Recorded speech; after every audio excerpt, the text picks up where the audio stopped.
Well, hello, Twitch world. We are here.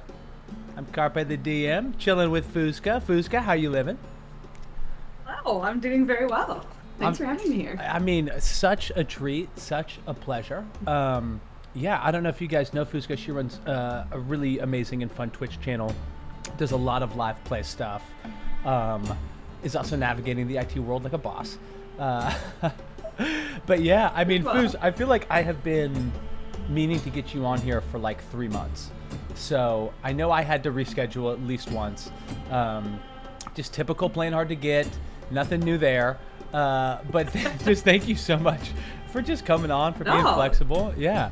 What's new? What's been going on this week? Not too much. The thing that I think I'm like most excited for that's kind of still happening at the moment is we're running a shorter series, like about 7 episodes on Mondays, because we're usually just like a weekends crew. But I decided to fill up some Monday time, and we have 2 new people who have never played together or with us as a group the way we have, and it's going so smooth and so much fun. I'm just having a blast. So incredible. Right now, that's my highlight. That is super duper rad. Yeah, and I want to talk about more about that in terms of like where we can catch up and follow. That's amazing. Well, yeah. I mean, welcome. This is Between Two DMs. Yet another Wednesday installment. I believe this is the 11th. Lucky number 11. Yo, Vogel, appreciate the offline follow. Thank you for coming through. You know what? A fan of Fooz is clearly a friend of mine. But that's my bestie. Is it? Let's go. Yeah. Man, you really We've known each other for over 20 years. So they were around at the beginning of Fooz, the nickname, gaining traction, gaining critical mass. Pretty much, yeah. Yeah. yeah. That is rad. Man, appreciate you rolling through. Does Vogel play with you or do they stream? I'm more just curious. Yeah. Okay, she's Vogly on our stream. Okay, amazing. Okay, it is all crashing together. Appreciate you coming through. So, talk to me, Fooz. What brought you, pun suggested, to the tabletop? To the tabletop table? Like, was it D&D? Did you play something first? It was D&D, although, if I remember correctly, I was like 4 or 5 when my cousins and my brothers were playing, and I'm fairly certain it was AD&D, like way back when. Let's go. And I was just really like lucky to be honestly surrounded by older family members who never kind of shoved me aside. They were always like, "Come on in, like come join us. What are you doing?" So from like probably too young, because I remember being 7 and being like, "I stick to the guy." You know, like they got me into D&D like as soon as I was capable, and I fell in love with it, and ever since that's just been a part of my life. And we did take a big break for a while. Like we missed all of 4th edition for sure. Yeah. But we came back for 5th edition really hard. But it's been in my family for as long as I can remember, to be quite honest. It is such a gift whenever you are like welcomed, especially by your siblings. Yeah. And then kind of taught, like you can take your time and learn it. That's so rowdy. Yeah, Vago, you know, we try to keep the fern classy. This is an interview show, so we try to set both the vibe and the decor. Yeah, so second edition Advanced Dungeons and Dragons. That is buck wild. I mean, who was DMing? It was a combination. It was most often, I had him for a very brief moment, but unfortunately he can't play with us on Mondays anymore. But Kurt is our uncle, who actually was the one who kind of like roped everybody in, all my like cousins, all my like other friends and family. Basically, he was the one who like the beacon of all this stuff, and he usually DM'd, but my other brother Nenners would DM most of the other times, if anything, and sometimes my cousins here and there. But he was the first, and he is one of the most like warm and welcoming individuals. Like he wants to get everyone involved and for everyone to have a good time. And holy crap, we did. Ninners is a good egg. Like you can just tell he's hilarious and beloved. He's great. You know, like he's not loved, he's beloved. Like I mean, it's absolutely there. Thank you, Vogel. Okay, recordings on YouTube if you want to see it. Let's go. I do want to see it. And agreed. It is sort of like team sports. Like you need to hopefully, like, as a good DM, be kicking the rock around in such a way that it's putting your players in like fun situations, right? Situations that play to their strengths. And then they get a chance to spike it. Yeah, 100%. Yeah, we're over here bumping. Yeah, no, 100%. Like that is that. Like we talk in improv, like comedy, a lot about gifts, right? Like setting up someone.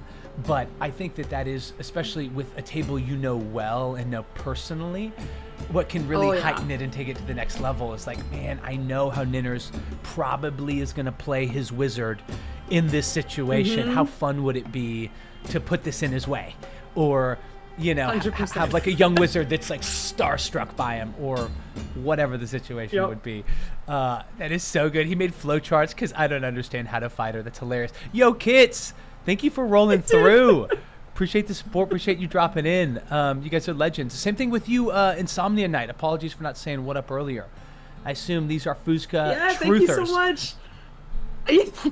Yeah, so my friends are rolling through. I announced it on Discord, so thank you guys for being here. As per usual. Yeah, appreciate it. I really, truly, Fuzka, have enjoyed y'all's games so much. What did that look like for you? I mean, like, so it was home games. Y'all came back hard in 5th edition. Was it a decision as a group to kind of be like, yo, we should stream this? It actually, we have the dumbest reason for streaming, and it's basically my fault. So my brothers call me the archivist because I love taking pictures and I love like recording things like in our real life and it's not for me to be like, look at all the fun things I did and show other people. No, it's for me. Yeah. I love watching them again and like, you know, reliving those really fun moments, or even having a moment to be like, could have done better there, you know? Yeah. I just love having that stuff for me, and I wanted to start recording our games because we were playing online because of COVID. So we all started just trying to play online with Roll20 and all that, and I was like, this is probably an easier situation to record because when we're all at a table, you know, it's a mess. People are running to the kitchen and you know, it's a mess in the area. So like maybe not that conducive to recording, but this was easier, you know, I can have a window open, whatever. Thankfully I have another computer. My gaming computer does all the recording, so I'm just on my laptop like doing whatever I need to do. And when I was recording, sometimes there would be errors, like, you know, maybe the sound wasn't coming through, or maybe like the map wasn't updating because it was minimized or something, but I wouldn't know until the end because I'm not looking at that while we're gaming, you know, like I just set it to record and then I leave it alone. So I was getting sad that I was messing up some of the records by not having everything running perfectly. And then I was like, do you guys mind if I start streaming so that we can all watch together and make sure that it's still working correctly? So like I didn't start advertising or anything, like that wasn't the intention to be like, we're gonna blow up and I want to make friends and whatever. It was like, let's make sure the recordings are good. Yeah. Started streaming. And some of our favorite followers were like on those very first days when we were like, we don't know what we're doing. Here we go. Man, those are the true blues. We've gotten more slick. Yeah. Yeah, absolutely. We've gotten more slick since then, but it's not perfect by any means. But yeah, improving. And that's the whole reason we started streaming, was because I wanted better recordings. That is honestly not stupid at all. That is amazing. Like, you are the archivist. you are the librarian. Yeah. Like coming. I love it. Oh. The keeper of the keys in Alexandria. Man, that is hilarious. So you were just recording it offline, just to keep on external and have access to laugh at in a couple years, couple days, whatever. And then what a great way to sort of learn your tech or learn what's working, like sort of understand your flow to go online. In what took it then? Like after one of the times, actually the very first time happened by accident, because I was using Streamlabs because you can record and not have to stream through that, and I was able to have the overlays and make everything look nice, so I was using that. And one of the times I accidentally hit stream. It didn't even have a title. Like, it just was streaming while we were recording. And that is my nightmare. That is my nightmare. We were streaming the whole night, and at the end I was like, guys, I am so sorry, because I didn't ask anyone's permission. I didn't know we were live. I had to apologize. Like, thankfully everyone's amazing, and they were like, no, it's okay. But I was like, whoops. But during that, we got one of our followers, and like, he still follows us and chats with us to this day. And then we didn't stream for a while because some of us weren't comfortable, and I was like, that's fine. You know, this is no pressure. If you don't want to do it, we won't. And then after a few months, we were like, let's try. Yeah. And here we are now, yeah. What a situation. Like, Yeah. so you're like, okay, listen, I gotta do this because I want to have this for a family reunion. And then the accidental fat fingering, bringing it into the internet world. Man, that's so organic. That's like the original organic, marketing. We just did it. We just ripped. That's the true live, the unknown By live. accident.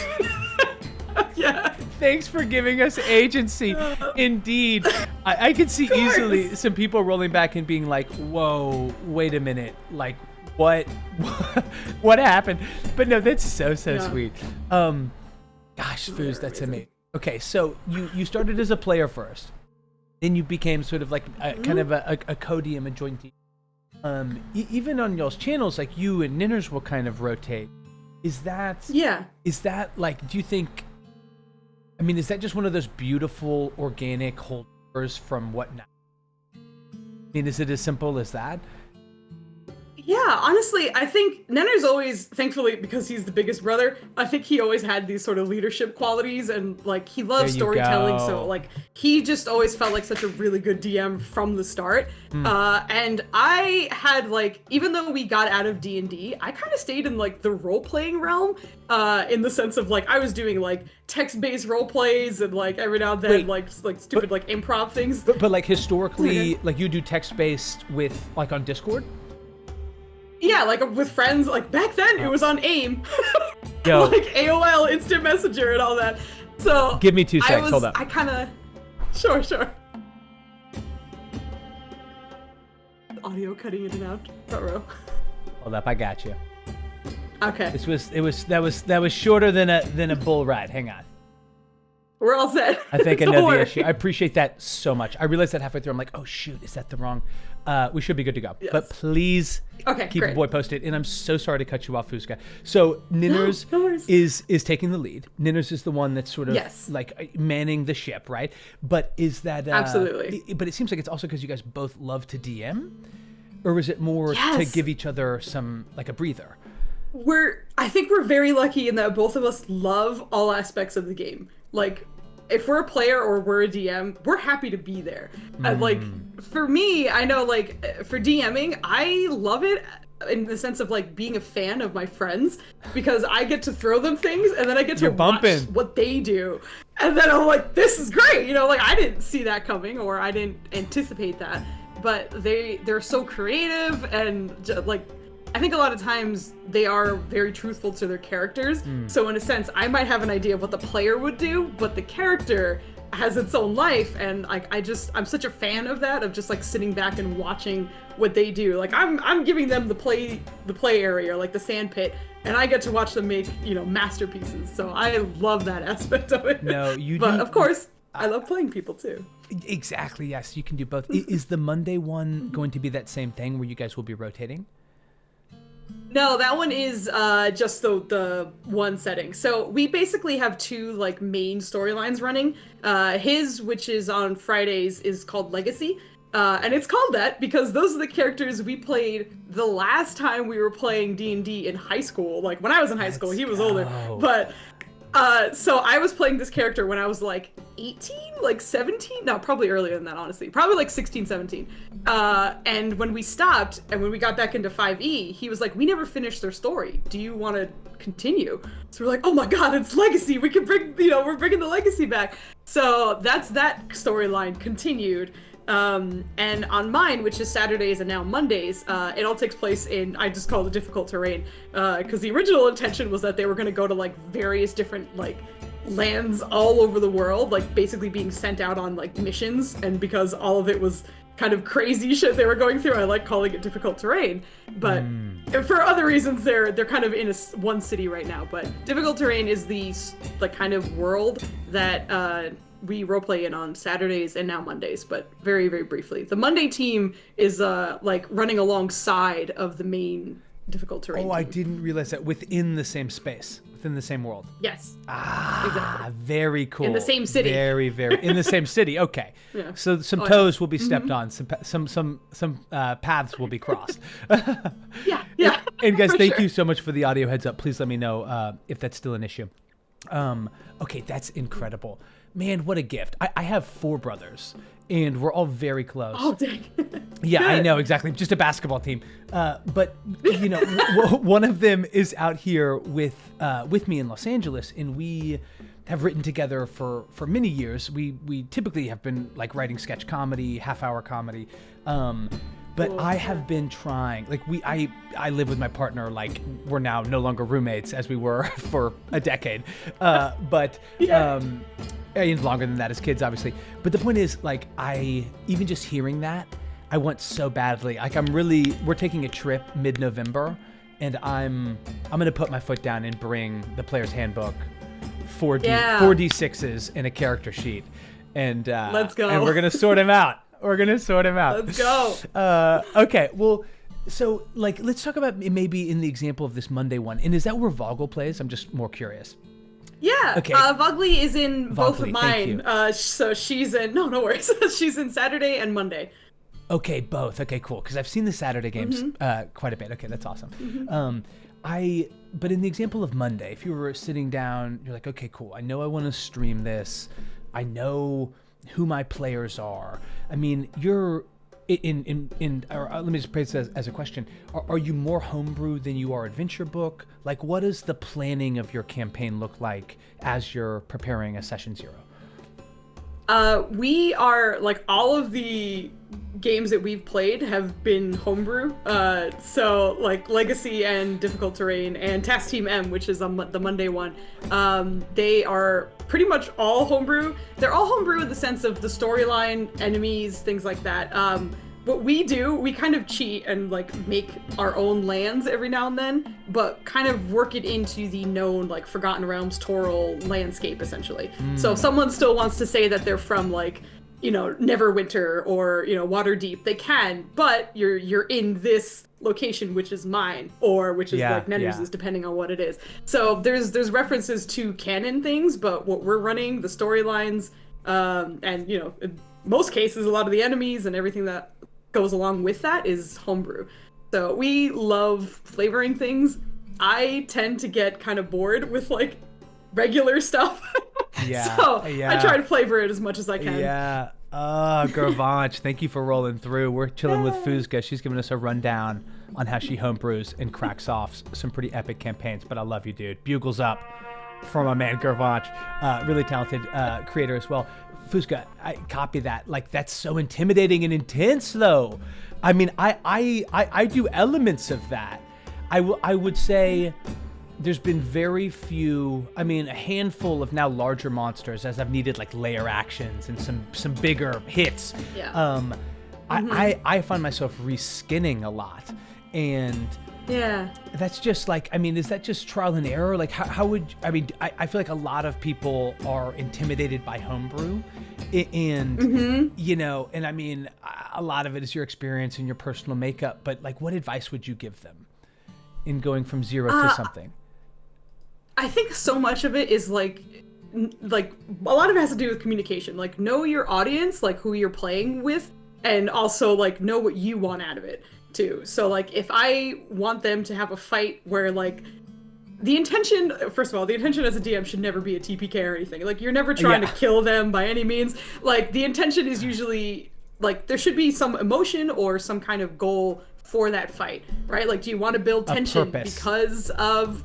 Yeah, like, are they messing with their minds? Are they trying to scare them? Is it supposed to be gross? Is it supposed to be, like, horrific? Like, depending on what that is, that's kind of how I approach whatever encounters they go into. Is it just supposed to be gross? I've never. I need to filter it through that. Mine are typically like, is this like a sort of like a lore whore, like a bit of a lore drop? Is it danger or is it straight goofs? You know, but I like gross. The idea of gross.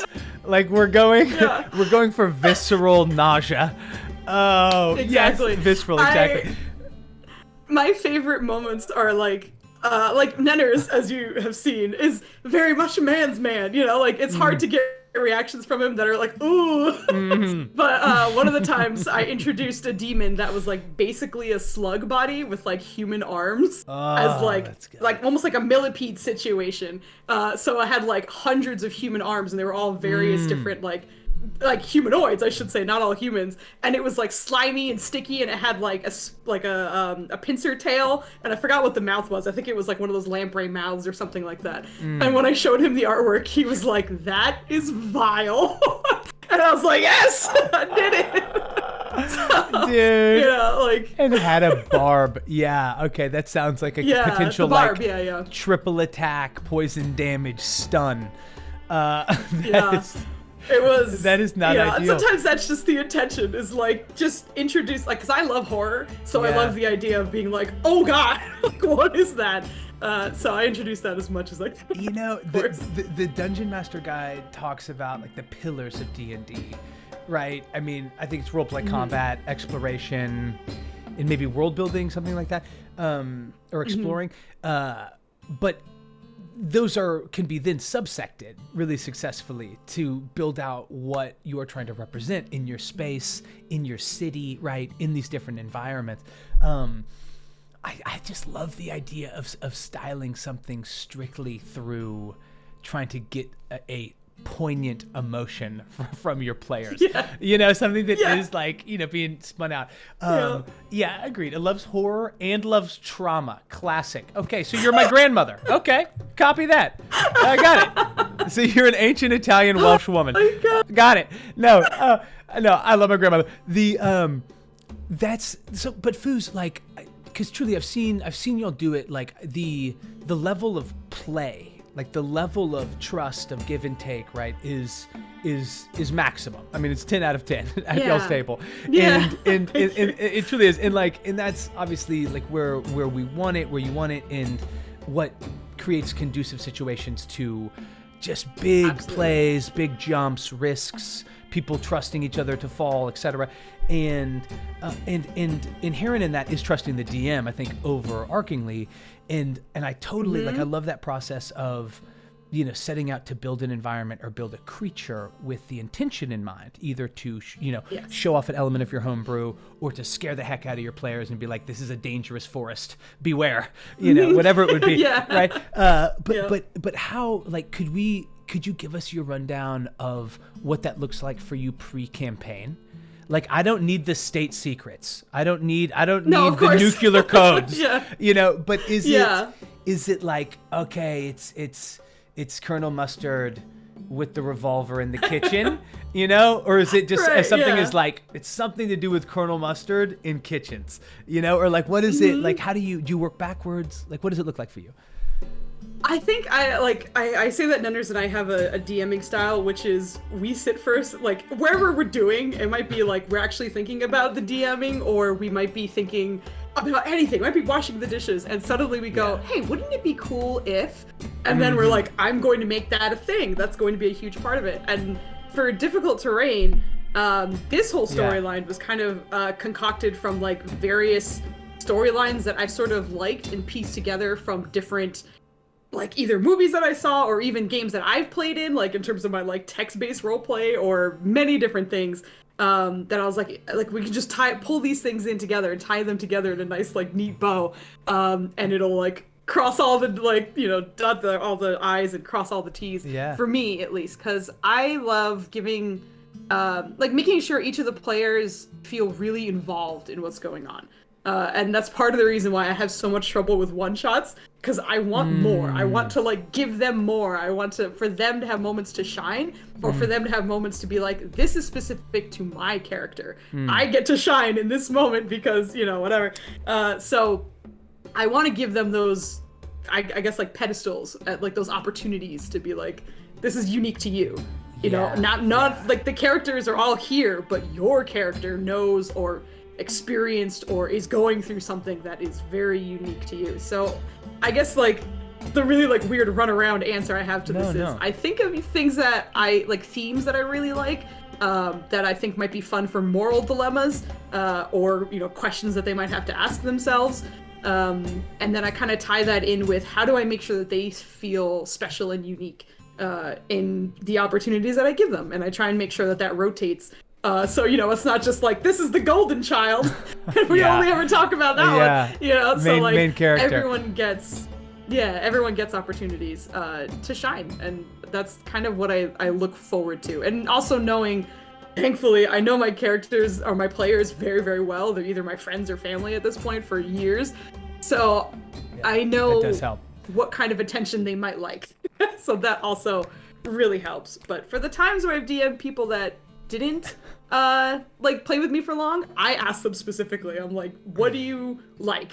What is interesting to you? What is not? And then I kind of try and work that into what I have in mind. Yeah, in the what's interesting and what's not, and how the players like to be interacted with, right, is obviously going to be different.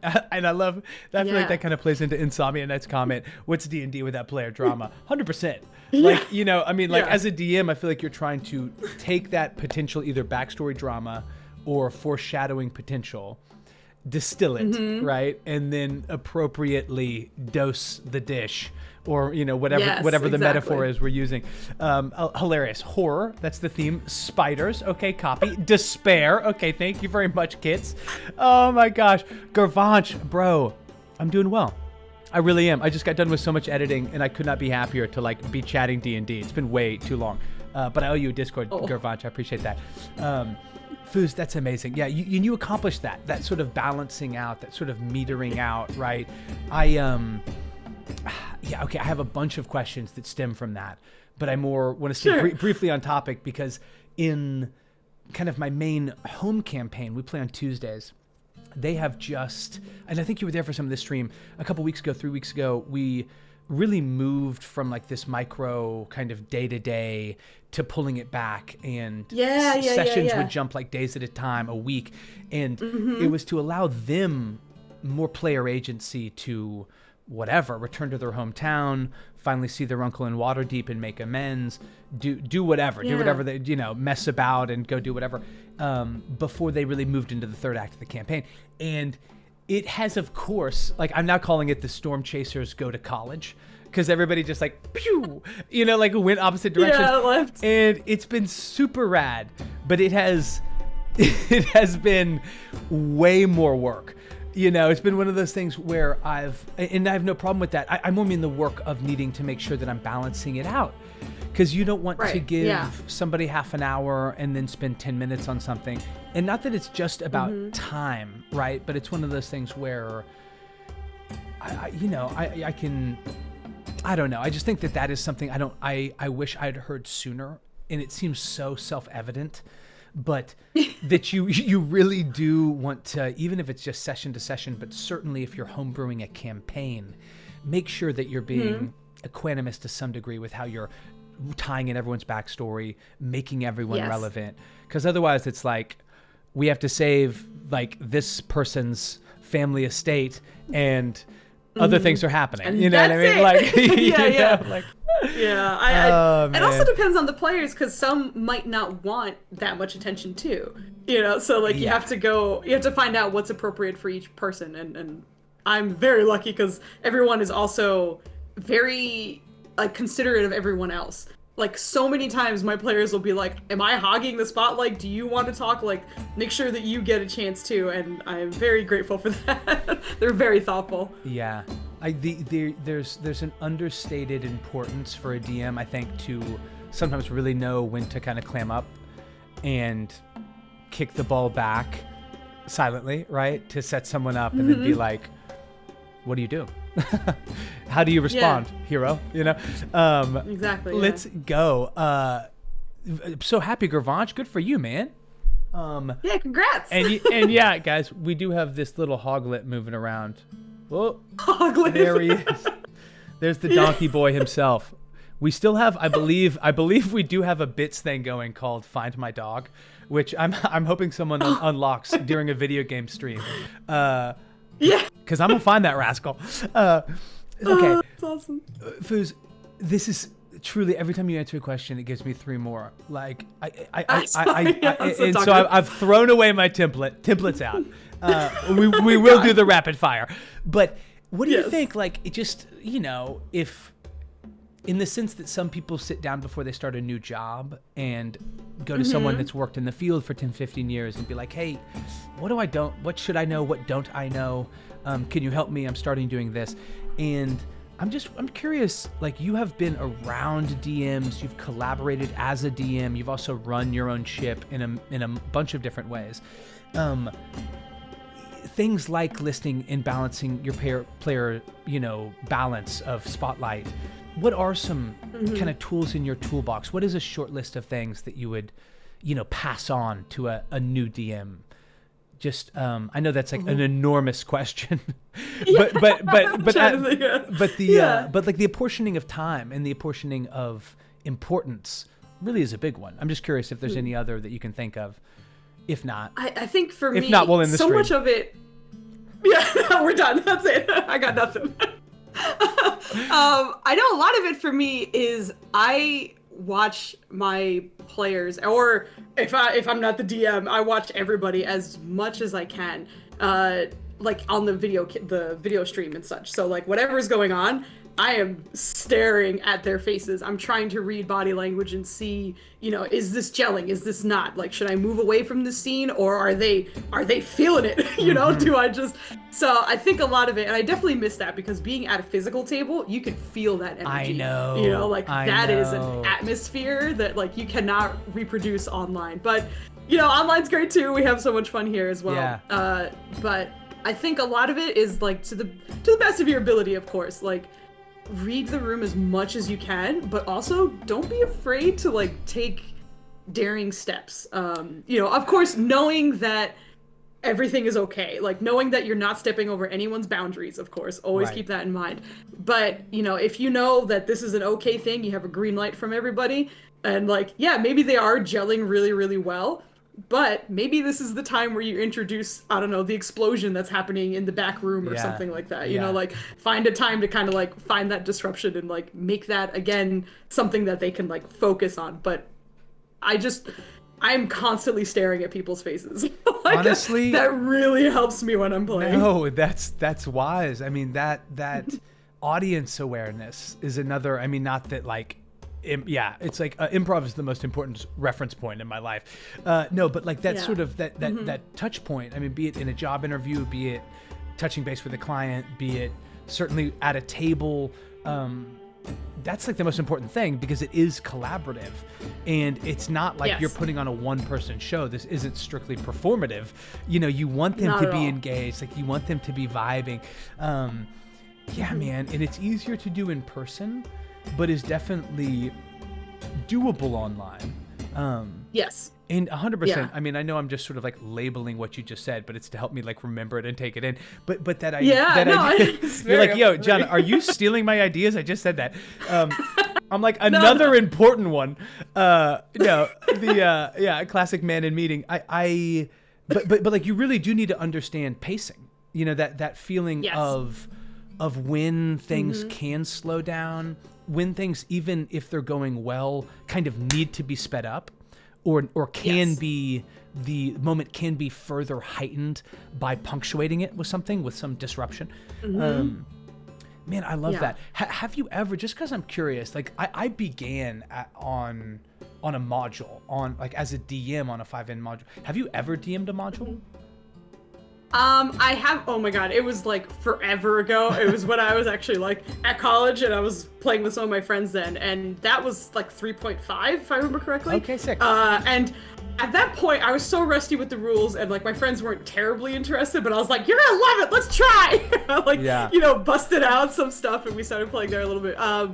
It was fun. I enjoyed it, but like I think for me, I'm like a weirdly, I don't know, I just like to tinker with things. So even though I read a story and I'm like, that's cool, and my players will have fun going through that, I still want to change things so that they maybe have even more of a moment to shine, or make it so that, for their specific interests, it will be catered to them a little bit more.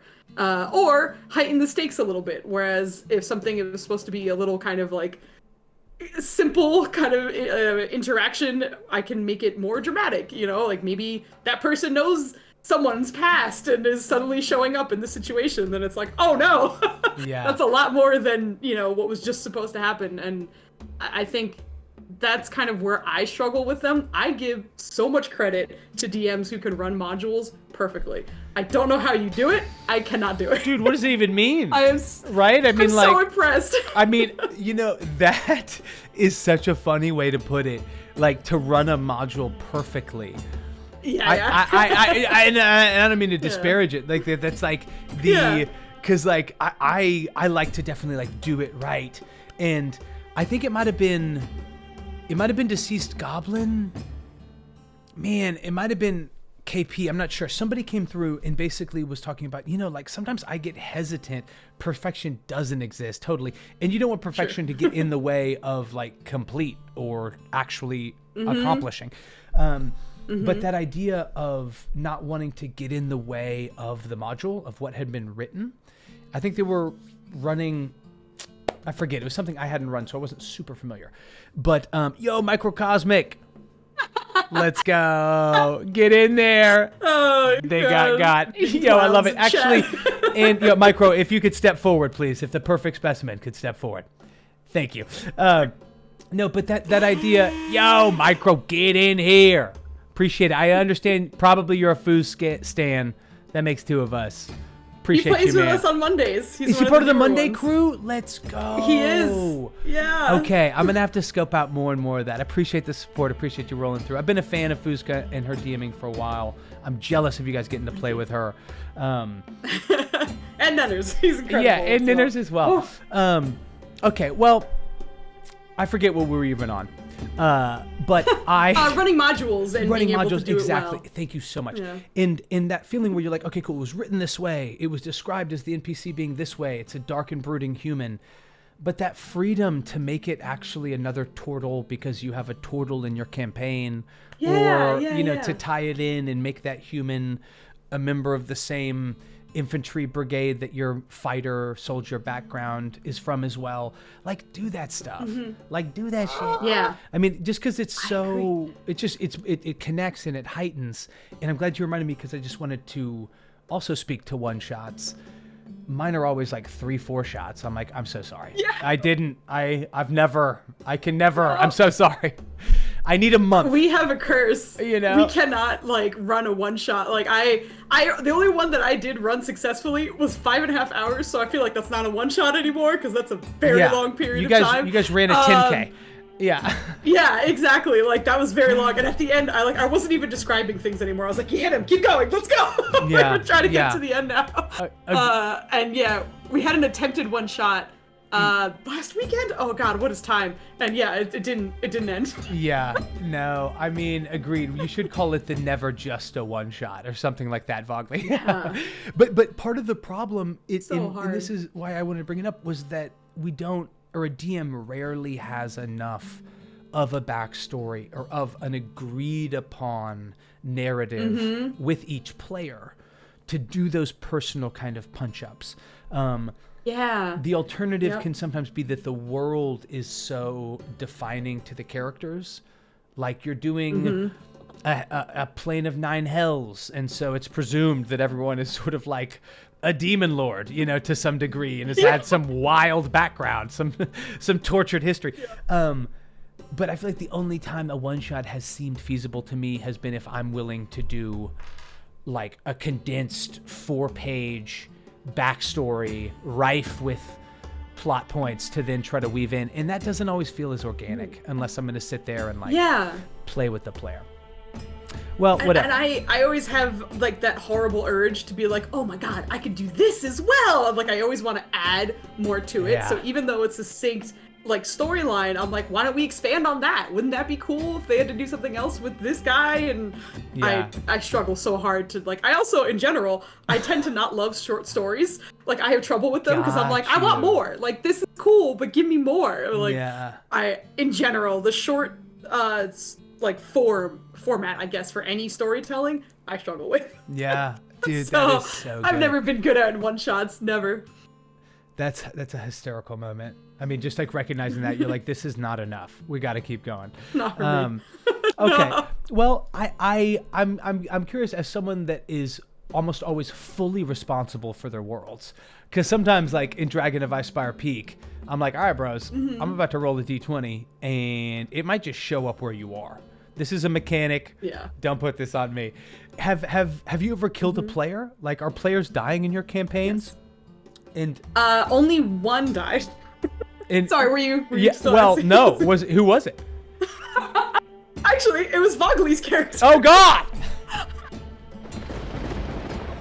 It was. Ugly. This was before we started streaming. It was. Okay. It was so sad because like it was not anyone's fault. Like the thing that kind of worked out. It was the BBEG fight. It was the big bad. Okay. Like she was going bonkers, and like everybody's character was downed at least once in that fight. At least. Like Nenners's character was downed 3 times, which was also terrifying because at the time he had a crown on that basically had like a failed lich's soul in it, and he didn't know. So if he died, that body would not be his anymore. Would rise like, the failed again? Lich would take over his body. So every time he went down as a DM, I was like, oh God. Dude, Fooz, that's such a cool mechanic. Scared. So wait a minute. Oh, did it give him like a bump to his intelligence or something? Like, was it also a boon? Like, was it a? Yeah, it was. He had like resistance That's to necrotic sick. damage. I think he has permanent tongues because of it, and then he had something else. So that's why like it was good. Like it's a good thing to have. Dude, but... that is metal. That is metal. Yeah. That's a great way to describe it, kids.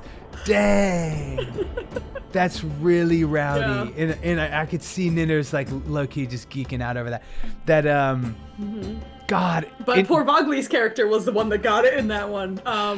I'm so sorry to hear that. That like, yeah, it was like it was sad, but oh my God, did it work? Like, because all of the other characters after that changed like dramatically. None of them walked out of it like, well, that sucked. Here we go. Yeah. Like one of them changed his whole subclass. It was Nenner's actually. He changed his whole subclass. All the other characters were like traumatized to the point where they're like, I'm not taking my friends or this environment for granted anymore. You know, like we're a family now. Like I can't handle this loss again. Yeah. So we are never separating. We are just, you know, like it really brought all the characters together, and it was incredible. Dude, that's fun. We had one other character death, but there was a revivify mid combat, so he survived. Oh, copy. but yeah, deaths aren't happening too often. I try not to, at least. Yeah, that's not the intention. Yeah, 100%. And I appreciate that Hollywood Goss contribution, Gervanch. Bugles up, dude. Also saw you contribute to, I believe.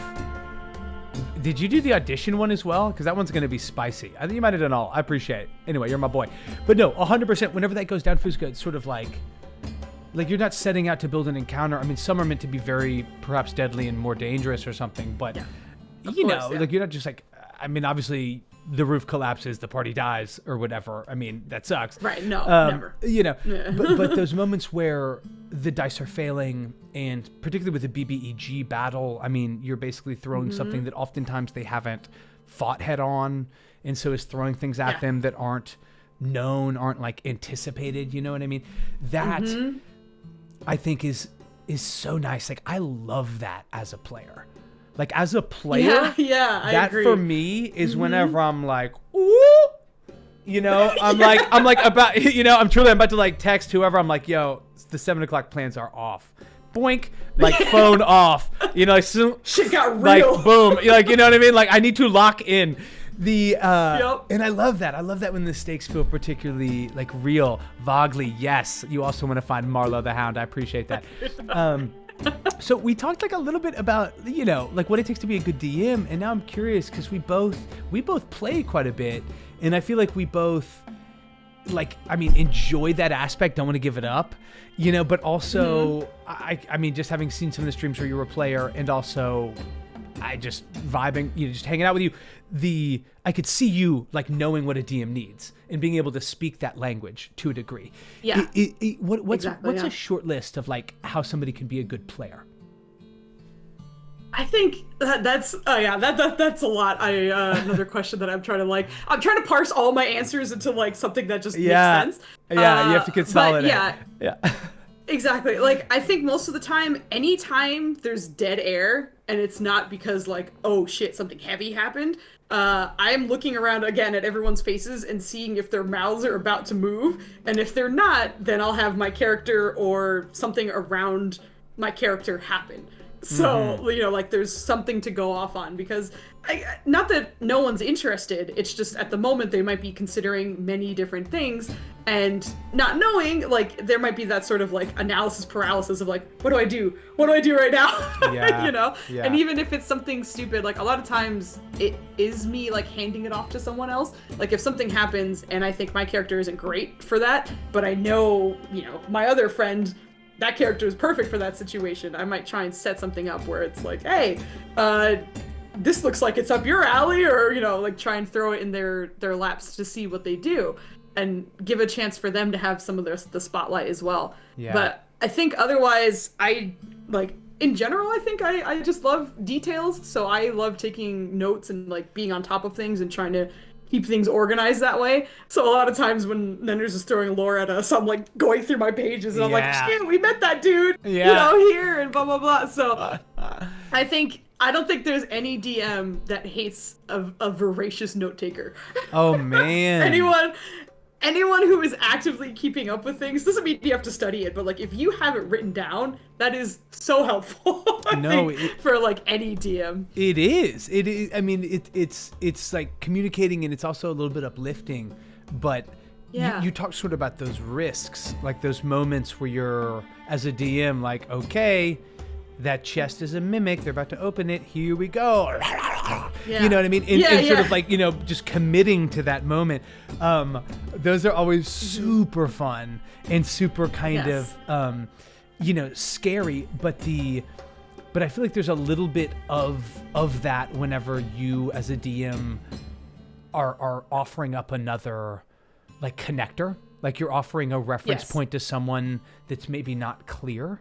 And that moment of seeing someone combing their notes or seeing that RP amongst the party is some of the most satisfying, like, in my estimation. So 100%. I absolutely agree. Yeah, you're right. Like, absolutely taking those notes helps in a massive way. Always. Even if your character isn't, like, smart enough or whatever, like, wouldn't know that, like, as a player, if you, like, you know, out of your character voice, or like, oh yeah, we went there this time, and that's, you should have this, and blah blah blah, like, it is so helpful. So, and, like, honestly, our group is pretty good about it, to be quite honest. Like, everyone, I'm pretty much everyone's taking notes. If someone isn't, then I'm shocked, because they all seem very engaged, which is wonderful. But, like, I know for me, I'm probably the more detailed note taker in Nenders' campaign. So I'm usually the one who's like, I have the quartermaster. I'm making sure I know, you know, what everyone's holding, and like, I turned into the person holding all the gold, not because my character would, but just because it's easier. Yeah. Because I'm taking care of everything. Yeah. So, like, weirdly little nitpicky, like, not nitpicky, I don't know if to say it's nitpicky, but, like, small details, if you can take that off the DM's plate, is so helpful. You know, whether it's just the gold of the group, or even if it's, like, little rules here and there, like, okay, rules lawyers always have the positive and negative swings. People have very strong opinions about them. But there's a lot of times where your DM is probably juggling 6 different character sheets, not including the players that are playing right now, and, like, whatever might be going on. 1,000%. Yeah. Right. So, like, if there's a thing that, like, me as a DM forgot, please remind me, you know, like, by all means, whether it's, and, like, the ones who always remind me, usually do it when, like, they have a chance to get out of something, which is great, because it's like, yeah, I forgot to let you roll your Constitution save, so please go for it. All right. But I'm the annoying player who's like, that I should have been at disadvantage because. Yeah, yeah. Know, like, I need to make a con save. Yeah. Yeah. No, but that's you, like, respecting the game, and that also makes it more fun because, like, there's risk. There's risk of failure. Yeah. There's risk of it not working out. Agreed. Like, there is a give and take with that. I in terms of the party's gold, like, that is between them and God. And I guess, like, the bankers 100%. The bankers of Silvery Moon. But I mean, it's truly, I'm like, listen, like, I told you how much you thought those rubies were worth. Yep. Like, you can take it to a jeweler. It's on you now. Yeah. They're probably not worth that much.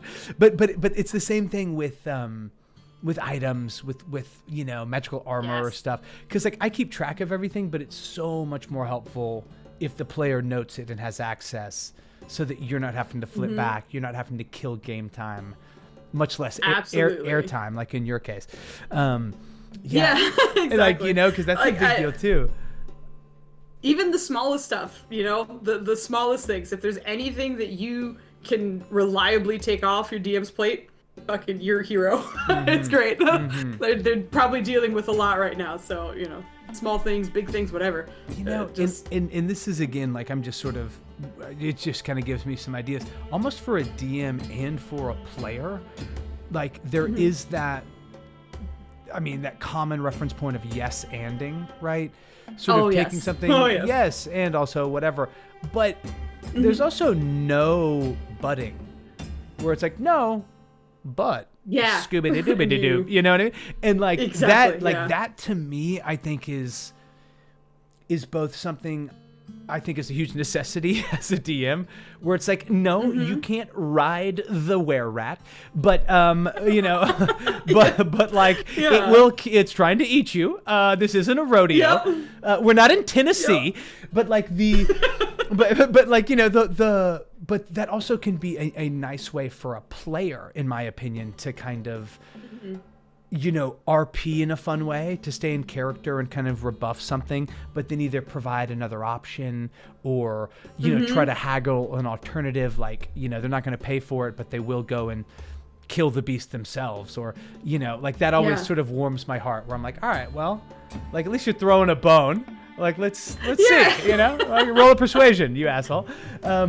Exactly. Fine. Yeah. But no, I think the no but as a DM is also difficult to get used to, because there are times where it's like, there's no way that's gonna work. Like, I love your thinking, but that's just the set of what is happening. No way. But you also like. I try my best not to be like, no, you can't, and then that's the end of the story. It's more like, if I do say no, very often I try and give an explanation of like, you're trying to long jump 35 feet when you're standing in slime, like you just, there's no traction. You can't do that. But if you want, you can like slide your way to the wall and try and like use that to guide you over or something. Like I'll try and give them another opportunity if possible. But yeah, it's hard sometimes, because there are moments where it's like, I love your creativity. That's amazing. No. Yeah. I'm so sorry. That won't work. Yeah. Sometimes a hard no is the only answer. Yeah. I try not to make it that no, true, it is what it is. The yes and was so tough for me to get. Agreed. And it is, even once you kind of get in that vibe, it's like what you're talking about, Fuzka, balancing that out, understanding sometimes the answer is a no. I love that you mentioned slime, because and you also it's like, because look above you, hit the switch. You also referenced creating environments that are spooky or gross or whatever, world building, right, enhancing. I think that's so rad, and I think that's so immersive, helps everyone at the table. Something that I'm realizing I sometimes do almost by accident, but rarely prioritize. And I just love how you phrase that. Like, is that something that extends to environments, like inside and outside of combat? Like, how do you kind of tackle that? And also, if I could bookend, what have been some of your favorites? Because slime sounds dope. Like, did everyone's speed reduce down to 0? Like, what was it? Oh, gosh. Well, that was actually the first slime one I thought of. I did have a slime one, but the one that will always stick with me was, we had to fight a beholder in Nenner's campaign, and the whole room was covered in like a foot of goo. So if you were a runner, you were in difficult terrain, so you had half movement, and of course, this beholder could just fly around the room. So like, it had no problem moving around, and my ranger was like, what the f do I do with this?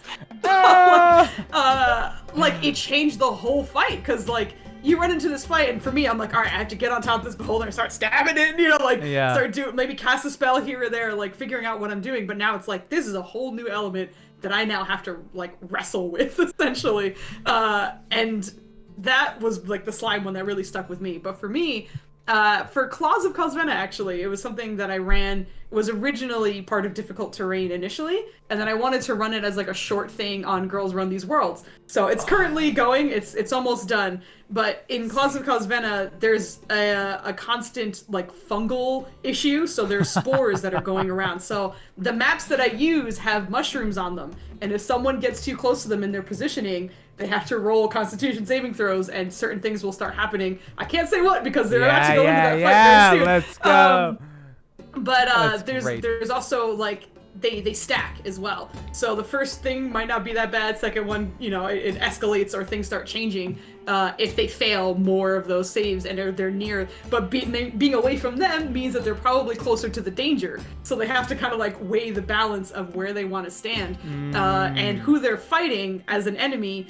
And like her whole belief is that like killing someone from a distance is cowardly, so she's gonna run up on everybody like as often as she can, and her movement is bonkers. So most of the time positioning is important because it's like, I don't want to be near this like death lady. I'm gonna run behind this mushroom, and you get something from that as well. So I like using it because it can really change everyone's strategy. You're like, oh, that's bad. I can't just stand here, or I can't go about my normal routine. I think that just adds such a cool element to the situations, the fights, and even the players, and how they have to wrestle with what they're gonna do next. I'm like, my head is just spinning because having like I love trying to think about fun ways to play with the environment.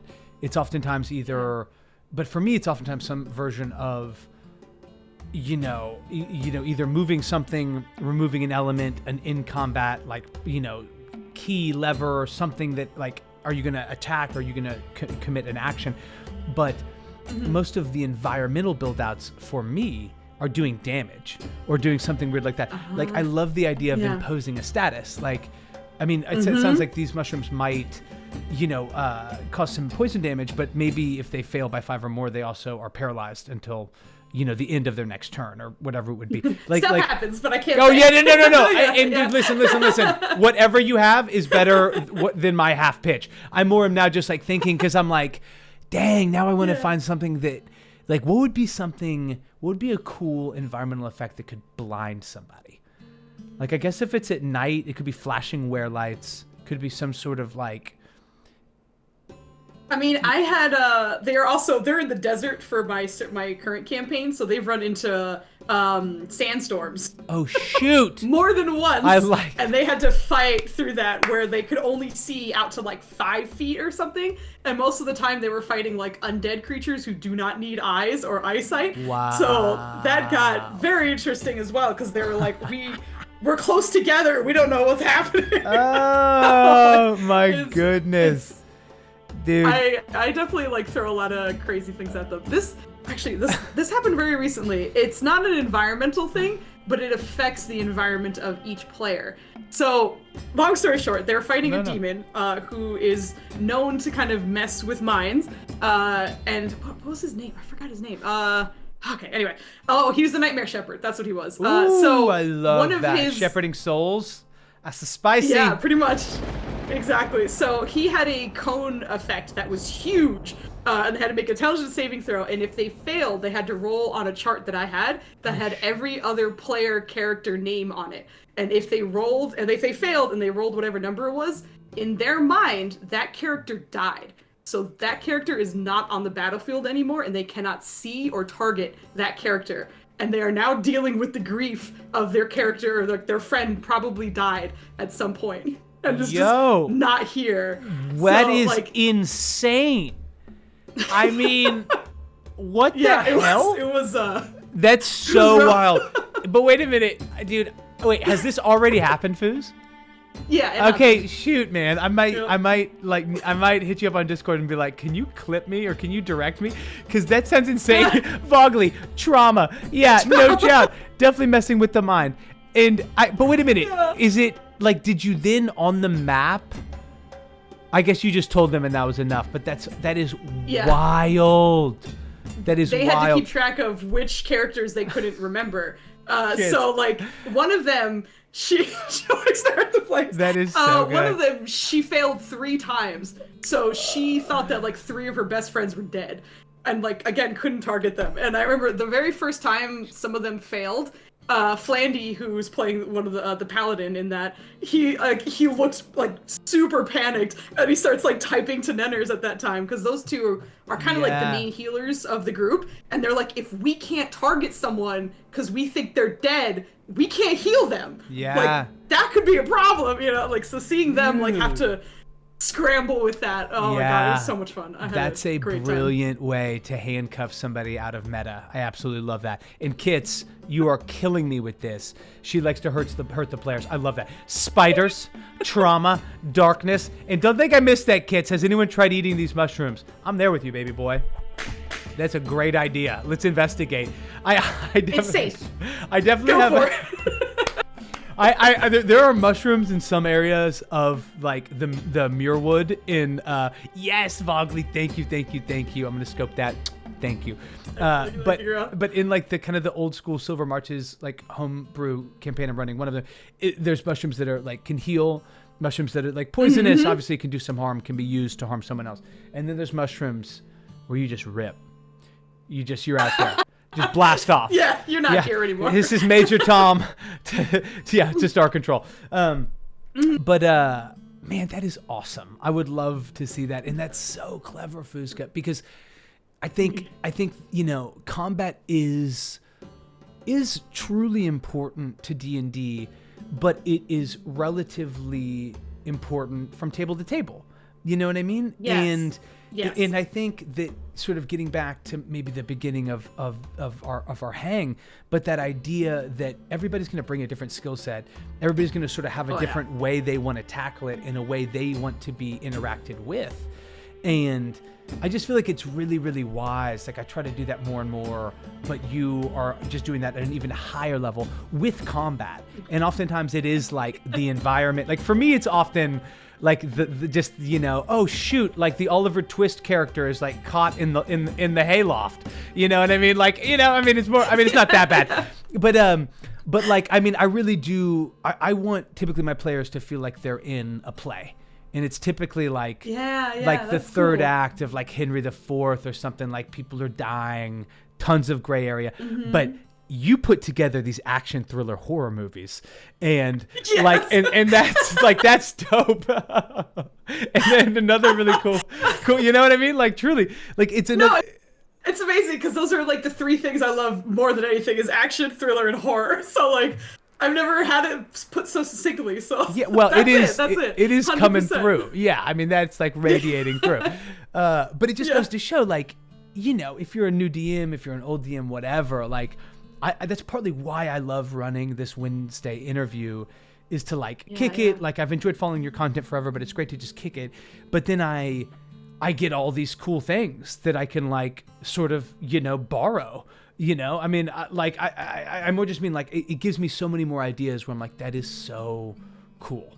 Like, yeah, same. The other interviews I've watched, there are things where I was like, I'm going to take that. That's a great idea. Yeah, and like that's. I mean, even at the end of the DMG, they talk about, man, here are 80 incredible, or you know, like Wizard of Earthsea and Name of the Wind, and you see like the D&D kind of organizers referencing these fantasy and literature that is.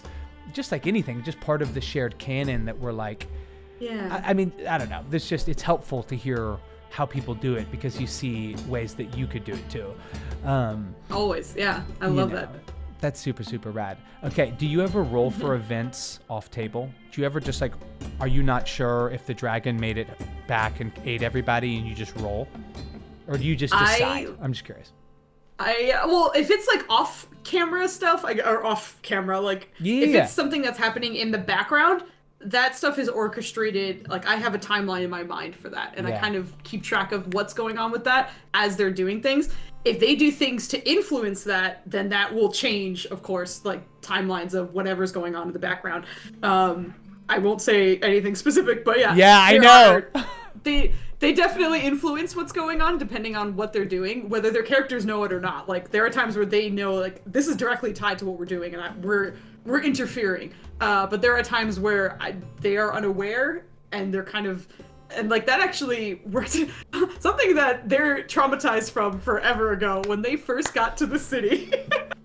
You're like, here's an old wound. Yo, Vogley, earmuffs. Here we go. I kept forgetting. Yeah, because they were just talking about it recently. Kits is like, this is the shit Kits is talking about right here. Exactly. So like they just got to the city and like they knew that like there was a weird influx of demons and like even celestials in the area. There was just strange planar beings that are like popping up in this city, and the city doesn't seem to like really notice or care. So they were there to investigate. And like their first night, they go to the tavern and they get their rooms and they're just kind of like hanging out. But while they were like, this was a chill night. They just arrived. They were like eating and relaxing, but there was like one man in the corner who just looked incredibly melancholy and was like staring at nothing, but it looked like he was watching something, like something moving in front of him, but they didn't see anything there. So they went over to kind of like ask him what was going on, and he seemed really... Just real quick, I'm so sorry to interrupt. I just want to say how disconcerting it is, the idea, enough, that it's like there's angels and celestials being seen. Like we're about to get into some Dan Brown derivative of a literal war between the heavens and hells. That is definitely disconcerting, but kicks into an unknown gear when the locals are unconcerned. Like that is insane to me. And that is honestly, that's like me driving a car in Ireland and I'm like, how the fucking hell, you know what I mean? And everybody is super comfortable driving two cars on one bike path. But anyway, that's just, I just want to commend you as a DM. That would spook the shit out of me because I would be so perturbed. Like I'm playing Curse of Strahd and that's kind of bumming me. In Barovia. I'm kind of like, yo, dude, like, does anybody fucking recognize? Do any of y'all care? Like, what do you get? Wake up! There's some real shit happening. Yeah, like, I know the wizard failed the storming of the castle. We gotta go again, dude. But like, that's just, so anyway, that's incredible. So they get there, and this guy is melancholy. He's almost like talking to himself or like wrapped up in his own staring ethos. at something. Okay. Yeah, that's just directly in front of him, and they try to engage with him. They're like, "What's going on? Like, do you see anything?" There's no word passing say. Nice Vogley. But yeah, like they try and interact with him, and he seems like hesitant. Like it almost seems like he's kind of like looking over his shoulders or whatever. And then he's like, "All right, look, let me meet with you tomorrow. You know, like let's talk about something later on." And they have no idea like, what this guy is or what's going on. But they're like, "Okay, we will try and meet you or whatever and see what's going on." So he leaves and they leave, and then the players in character. You see him consuming more mushrooms. He's just like, he's just leaving it popping little mushrooms. So they fully intended on meeting him. However, the characters and players both forgot, and they came back like they went out on some mission and they came back like 2 nights after, so that window had passed. Gotcha. And when they returned, they found out that he got murdered in the time that they were gone. Yes. So they were like. So after that, they're like, we can't leave people alone now because you just murdered this man when we were out. And I was like, you said you'd be there. Dude, you were. That's good. So that turned into a whole thing. So like, in terms of things happening in the background, that's one of those things. Like, if they never interacted with that man, that still would have happened. They just would have been like some random dude. Yes, another death. Was murdered in the city. Yeah, like that's unusual. But because they talked to him, they had a little bit of a tie-in to what happened there. And unfortunately, it was particularly traumatic for the team because they were like, fuck, we probably could have saved this dude. Yeah. And he's dead. You know, so it's dude, that's really now, good. Turned into a huge thing. You guys were out in the desert getting blinded. That's so good. You're like, we were yeah, pretty much. Sorry, dude, we were out there in Operation Desert Storm 6. That's hectic. Pretty much. That's super Quite hectic. honestly, yeah. I do love, of course, whenever player actions and player autonomy like disrupts things. It either slows down a timeline or sometimes speeds it the fuck up. You know, and I definitely can understand those situations where it's just a 1-in-1. There's sort of like a cause and effect. You know, this happened, a window was created, this other thing happened, the window slammed shut. Like, I'm with that. Like, that's life, Love baby. it. That's Hollywood. Oh my goodness. Exactly. I love it. And I loved that, like, that, I felt bad because I hated seeing their reactions because they were like, really gutted about it. But at the same time, I was like, that's, as a DM, getting any kind of like natural reaction from your players is just so awesome, you know? So like, even if it's like, it's like, okay, you're invested, right? That means that you care about what is going on. And that means that the rest of this thread is still going to be very interesting to you now. So I love it. Yeah. I feel bad, but at the same time, like, it's good. It's good that you're interested in it. Yeah, and I think that's something as a player I try and give back as much as I can. Like, if I'm ever someone's player, I feel like I'm that child who's like, this is amazing, I'm having a great time. Yeah, you know, dude, for sure. The truth of the matter often for me is like, it's me like genuinely like trying to play my terror and then just being like, oh no, I'm fucking loving every second of this, bro. What the fuck are we gonna do? You know what I mean? Like, it's that, like, I love having my 100%. Beliefs suspended to that degree that I can experience those things. Man, that is so rowdy. I love that. Yeah, agreed. Or speeding is a great example. And Siri probably should have reminded you that feeling of recognizing also that like the players are catching themselves where they're maybe already out in the desert and recognize, oh, we were gonna meet that guy. Like, that for me is an enormous confirmation of like player investment and us all just being on the same page, because then you can sort of be like, okay, cool. Like, I forget stuff all the time, but not because I don't care. It's more just because there's too much going on, or I haven't. There's so much going on. Prepared for it, you know. Yeah. But it's really cool to have that transparency and then also have that desire to make it right. Like, that's how you know you're kind of in it and after it. Man, that's rowdy. No, you guys really are. I can see that. I can see that you guys have like a very collaborative and a very vivid just table. Like, and that's what makes it sort of fun. Well, Fooz, I feel like we're very lucky. I feel like we got to do it. Okay. I mean, there's like there's seriously so many more questions. I did not get through actually like about half of my normal stuff. I'm a yapper. I will talk quite a bit. Yeah. No, I mean, it's more just because I really enjoyed all of these were basically covered. You know what? Let me ask you this one.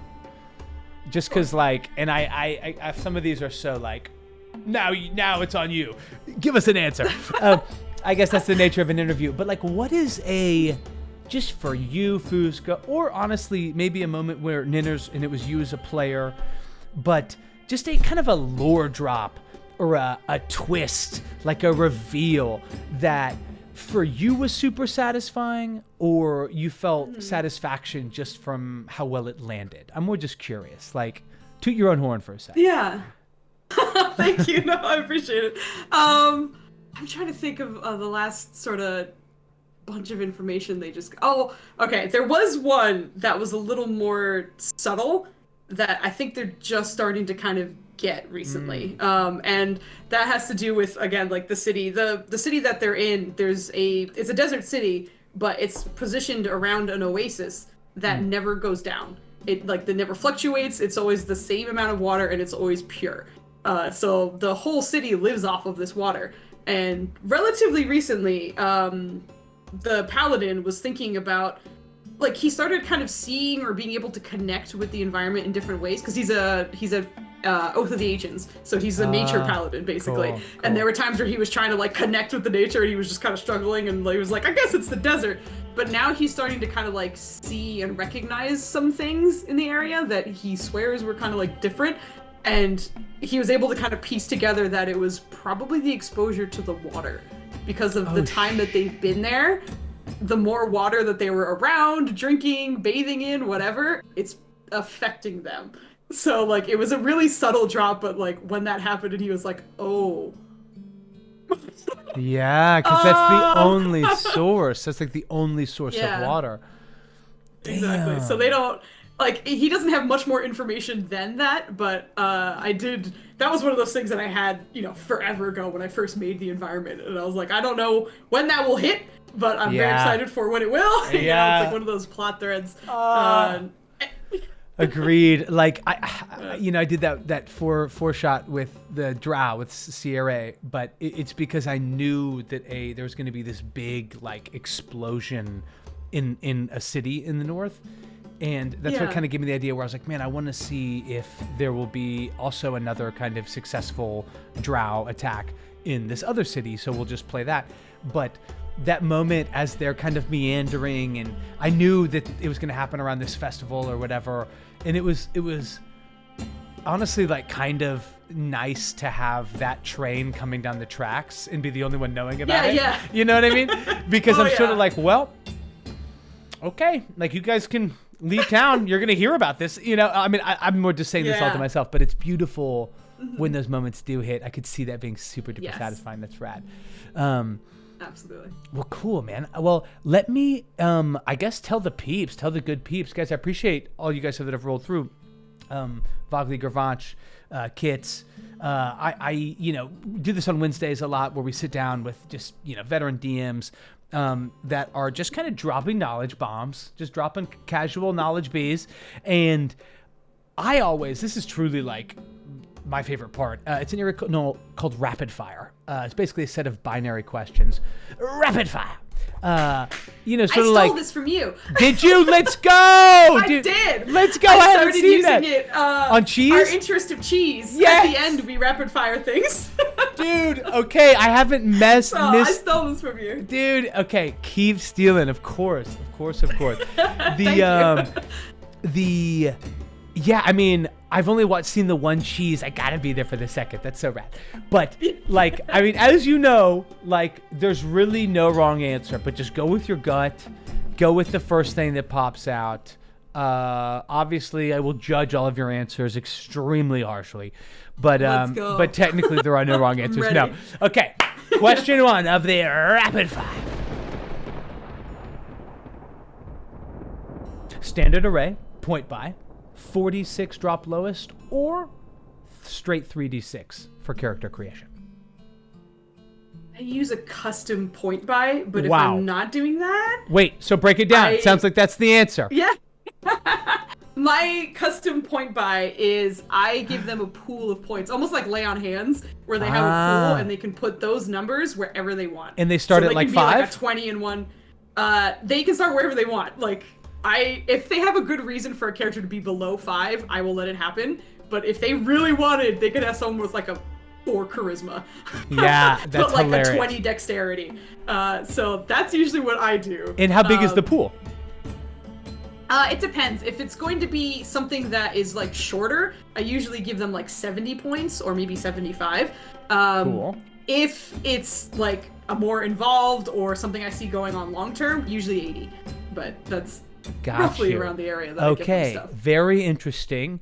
That's a yellow card out of the gate for immediately deviating. No, completely joking. I love it. You're like, none of those, dude.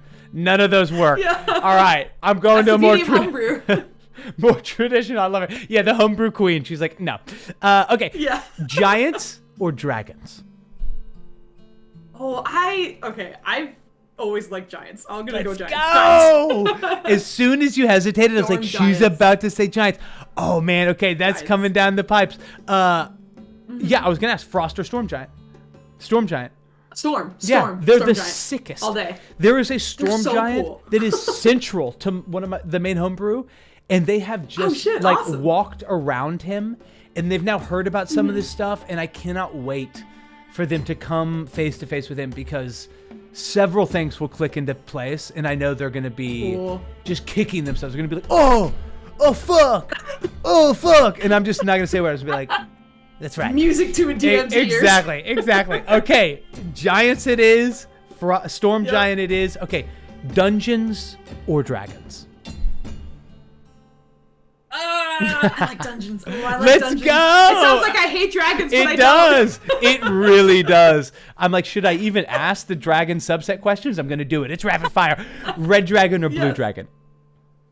Blue dragon. Blue dragon. Okay. I feel like that's always a big Yes. one. Copper or gold? Oh, copper. Copper all day. I love the tricksters. Yeah, I love copper too. I like they can turn into humans. Vogley saying dungeons. Let's go. Yes, please, please answer these at home. The red dragon for me is someone that's like a true, I mean, that's like the classic D&D bad guy dragon, which I absolutely love. Yeah. Okay, spellcaster or melee?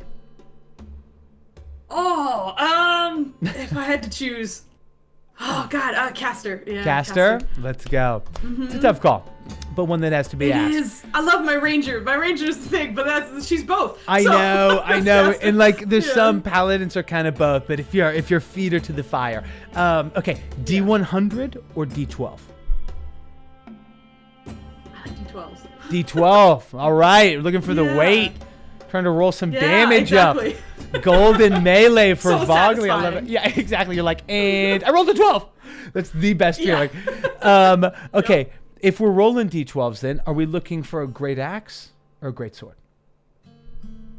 Oh, I love the flair of a great sword. Got you. But a D12 is fun. I But I think I know. have to go great sword. Great sword's like a 2d6, but yeah, you're right. It is like so sick. Okay, elf. Yeah, you give you such flair. Yeah, it looks like the image is so powerful. Elf or dwarf? Dwarf. Definitely. Dwarf, love it. Okay, Kit's coming through with axe. Bert like axe. Let's go. That's his Monday character. Oh man, I promise you guys I will be swinging through on Mondays. Okay, dwarf it is. Gnomes or halflings? Oh, this one's tough. I know. Gnomes. Gnomes. Gnomes? Yes, Okay, yeah. I didn't know Yeah. that. That is, I feel like they're both so colorfully different, but I like, okay, Yeah. I'm with that. Love gnomes. Tabaxi or tiefling? Tiefling. Ooh, Tiefling all okay. day. Let's go. Let's go. Yeah. Okay, this is the Love only it. one. I want you to know we do stand turtles on this show. Turtle or turtle? It's gotta be turtles. Let's go. Let's go. Bugles up. I love turtles. It does got to be turtle. Dude, I'm playing this turtle in Curse of Strahd, and it's like, it's the first turtle anyone's ever seen in their fucking life. And they're all just as like, it should be. no one. The shits. No one, except for the, I No. guess, I mean, yeah. It's just been cracking me up. I'm like, okay. That's incredible. Peace out, dudes. Like, never mind. Fuck. We have a high turtle population, I think, in our games. Do you? In the very first game when we first came back, we had 2 Can turtles. the turtle read? Can the turtle read? Get out of here. Ah!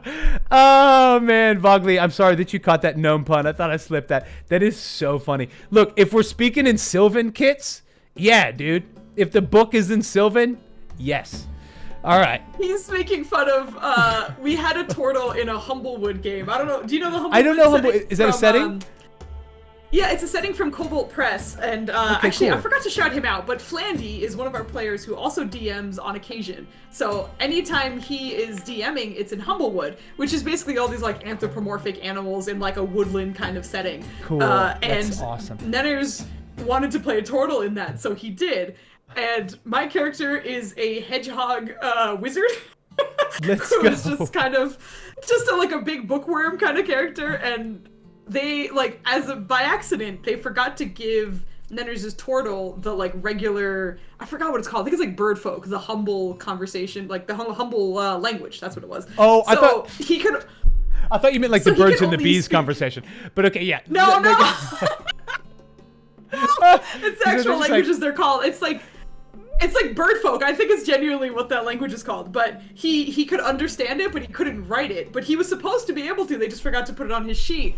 And so ever since then, my character was like, I'm sorry, you can't read? Yeah. So all the signs in town, you can't read any of them? I get around. Yeah. Dude, I love the idea Yeah. of him, of him just of the whole party just passing notes about Ninners. Yeah. And him just seeing it happen, unsure. Can't read nothing. Yeah, he can't read, and that turned into the joke. So that's why he was like, "Can this turtle read?" That's very funny. Ours can. What is Kits' character on Monday? On Monday, he plays a unusually tall human barbarian. Sick. Okay, cool. I'm gonna keep an eye out for my boy Bert. I love that. Okay, wait a minute. Wait a minute. We cannot slow down the pace. This is rapid fire. I will not be derailed with your standing of turtles. Although I appreciate that. Okay. For the spellcaster, produce flame or firebolt. Oh, I'm a druid girl, so I'm gonna go fire or produce flame. Are you? Man, druid was my first character. I have such a soft spot for them. Agreed. Produce flame, flexibility. I like that you can just hold it. That's kind of dope to me. Yeah, you could just You could just like threaten somebody, let it go. If you're picking one, guidance or mage hand. Oh, that's rough. I think I love the crafty things you could do with Mage Hand. Yes, yes, agreed. I mean, both can work, but this is also a similar stage. Yes. Mending or spare the dying? Ooh.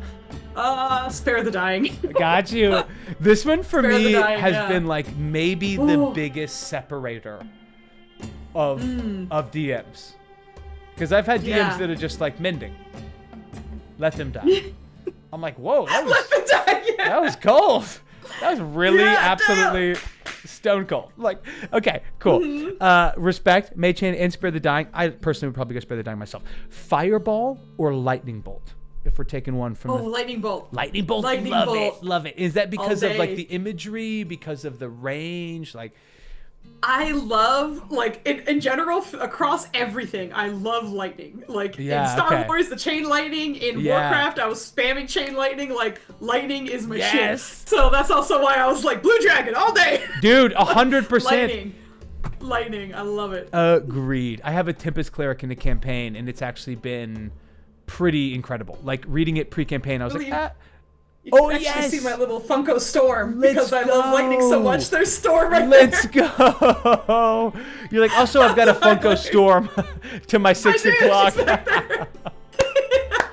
Dude, that is super rad.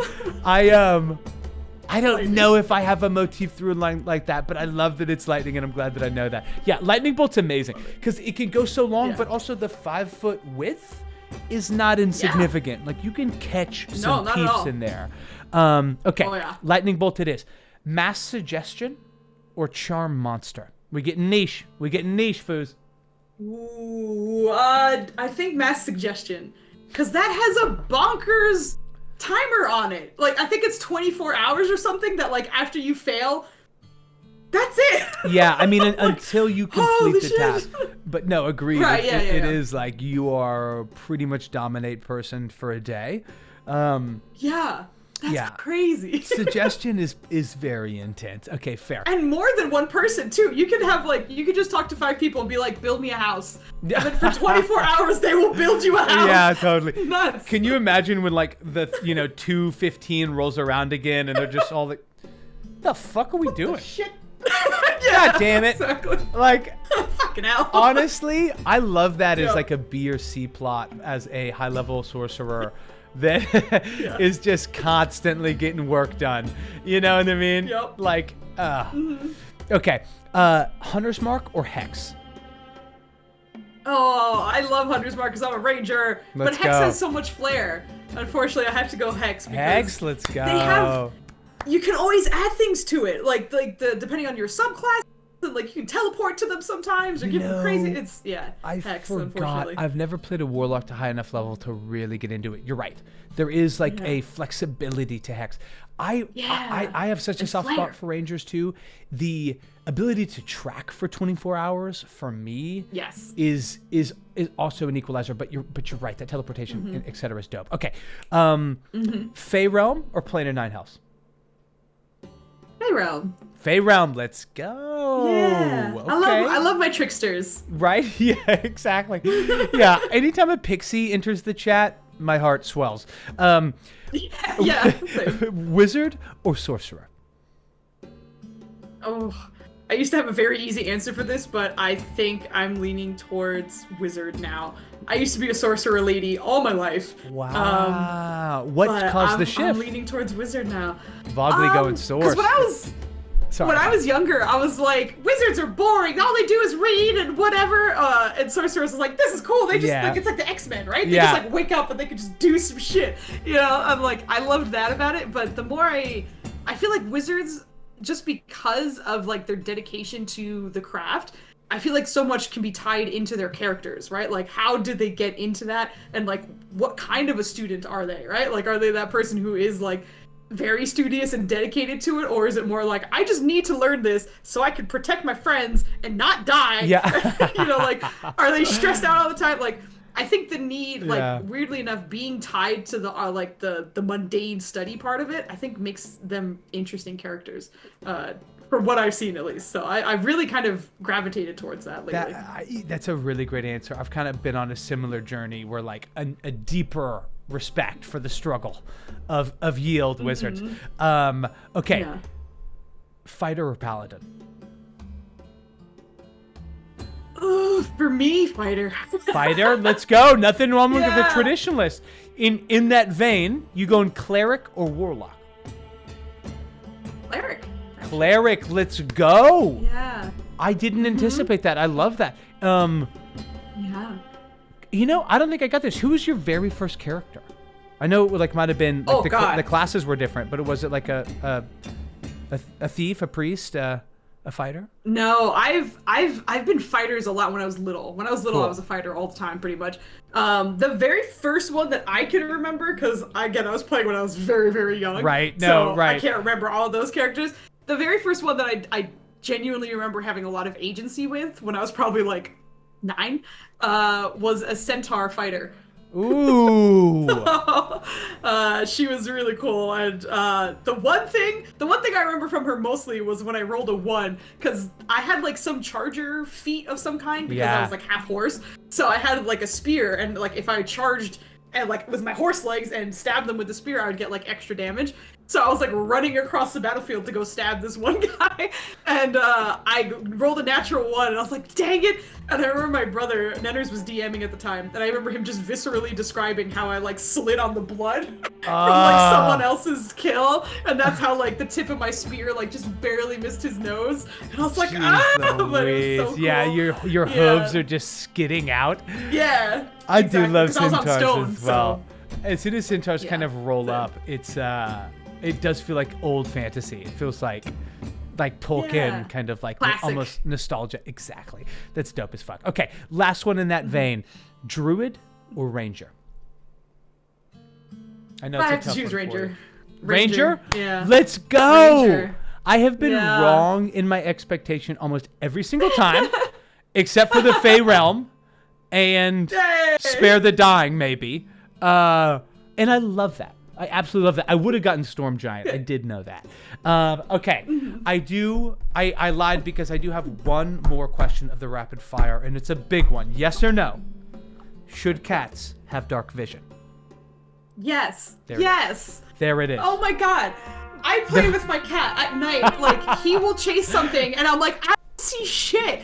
Like, but he's actively playing with things. They should absolutely have to. Yes. I don't know why they don't. No, 1,000% yes, dude.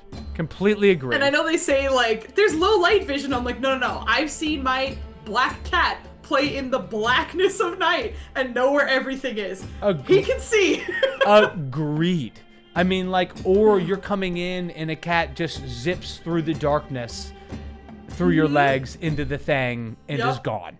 Like, I expertly too. No fumbling. They know exactly where they're going. Agreed. Terrifying precision. Yeah, I do not know how that slipped through, how that happened, but whatever. Unconcerned. It's fine.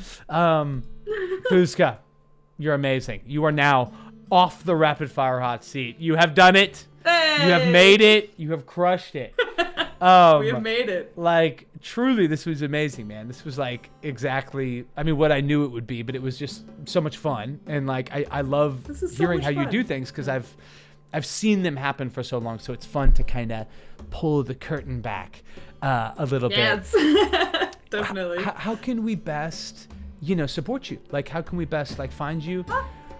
Vogli, you are awesome. Thank you for rolling through. Thank you for the follow and the support. Thank you, Vogli. I'll see you on Monday. Yeah. Bugles up. Yeah.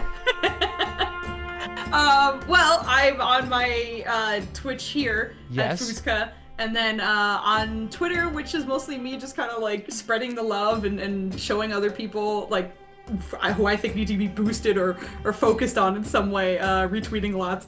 At Fuzka_DnD there, but otherwise that's mostly where we hang out. We do have all of our backlogs on YouTube, which is also Fuzka. Right, and Vogly dropped that in the chat. I'm gonna go scope that. Yes. Is that? Let me just double check that. Yes, she did. I think she linked you to like the specific fight. Did she even better? That's what I was hoping. Okay, I'm gonna go back to that chat and find that. Shepherd. I'm gonna go back through and find that. That is so good. Okay, you heard it here, guys. Add Fuzka on Twitch. Streams, I guess, Monday, Friday, Saturdays. Yeah, exactly. And Monday, Friday, Saturdays. And a lot of those kind of backlogged episodes can be found on her YouTube, also at Fuzka. I feel like I literally was talking to my partner as I was coming back, and she was like, who are you interviewing? I was like, this person named Fuzka, like, they're really rad, da-da-da-da. And it was so funny because I was going back yesterday and just, like, watching some of y'all's stuff and, like, laughing at it. And I'm not even, like, blowing smoke here. Y'all should have, and I know this is, like, I hate it when people tell me this about my stuff sometimes. They're like, I can't believe there's not more people that da-da-da-da-da. And not necessarily about Twitch. They're talking about like whatever else. Yeah. But I really feel good about you, like y'all's vibe on LivePlays, because thank you, dude, they're fun. They're fun, and like you guys are having fun, and that is fun. Those are two separate things. Like it's fun for the audience, and you guys are having fun, and that is fun. You know what I mean? And thank you. I don't know. Like, I commend you. Like, I mean, not that you need that, like, but keep doing what you're doing, man. You're crushing it. Thank you. Yeah, we're having a wonderful time. Yeah, exactly. It's like right where it needs to be. And I really am going to holler about you at stuff in the future. Please extend this to Ninners as well. I absolutely will. But if 100%. if either one of you needs some sort of dark, tall-cloaked villain to step in to play the role of minor BBEG, man that falls off of top of tower, whatever would sort of aid, whatever my death could bring your campaign, you have it. I would truly love nothing more than to just be patched in. I would start like this. Just slowly turn around. And then I would and the best is like, only 2 people have seen you actively, right? Yeah, so no one would know. Vogly would be like, who is this? And then everyone else would just see the back of your head. Dude, you're so right. Everybody would be like, who the fuck is this guy? Yeah, okay. That's true. That's true. That's true. No, but that's the best part. That's the best part. That's the part I love the most, right? Yeah. Because if you start playing this character, oh god, that's fantastic. They're anticipating totally it's going to be something else. Just like know that that is in your back pocket. So guys, we're going to call it there. Like, please go and give Fuzka a drop and a follow and pay attention to her stuff because it's awesome. The I like to end my campaigns by rating another like D&D, like streamer or podcaster that somebody did that to me early on, and it was really, really rad. Like it was like super uplifting. I got to connect with some people. So I found a buddy of mine. Her name's Altruistic Latte. I believe I love that name already. I know, it's a really good. Her whole thing is like come in and have a latte. But I think she's doing a D&D interview. Yes, it's with Jeef and Mim. Oh shit! Yeah, sick. Going from one to another. We are. So guys, like, if you can stay with us, we're just gonna swing through, say what up. I like saying raid attack or love attack. Either. I'm probably going to say both. But thank you guys so much. And Fuzka, thank you for taking the time and making it happen. I really appreciate it. Thank you. This was so much fun. Yeah, this really was super rad. Another one of those minor things that I never do exactly right is time out the raid. So I thought I was like perfectly about to be out, but I needed the 10-second countdown, which is done. Okay, Fuzka, truly. I feel you. Yeah, exactly. I'm like, and vamp? Okay. No, but truly, like, you are such a treat, and I don't know, just appreciate it. I feel like I owe you one, so know that. If I can help out, if I can, whatever, repay the favor, I will. No. Thank you, and yes. everyone else, like if you like what you saw, drop me a follow. I stream Monday, Wednesday, Fridays. Wednesdays are typically D&D interviews. Friday, I've been playing Red Dead Redemption, trying to find the in-game character I voiced. Because that has been hilarious. I am itching. Like I know I'm getting close. And once we find my NPC, dude, I'm truly going to get medieval on my own ass. Whenever I find it, it is going down. So I don't know. I appreciate you, Fooz, like just coming through, bringing your crew as well. And yeah, we'll catch you guys at the next one. But stick around for Latte. Yeah. Tell her what up. Bye. And yeah, much love.